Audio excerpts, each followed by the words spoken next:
ఆయిల్లోనికి కొద్దిగా కరివేపాకు వేసుకొని వేయించుకోవాలి. స్టవ్ మీద ఒక గిన్నె పెట్టేసుకొని వేయించుకున్న ఈ ఆలుకూర మొత్తం వేసుకోవాలి.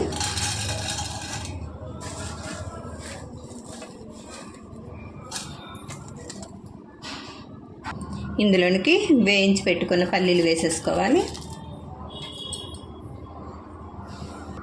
కరివేపాకు కూడా వేసేసుకోవాలి. వేయించి పెట్టుకున్న ఆనియన్స్ కూడా వేసేసుకొని వేయించుకోవాలి.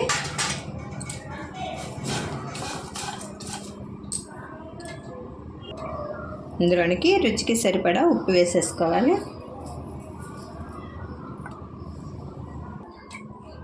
ఒక స్పూనుడు మసాలా కారం వేసుకోవాలండి.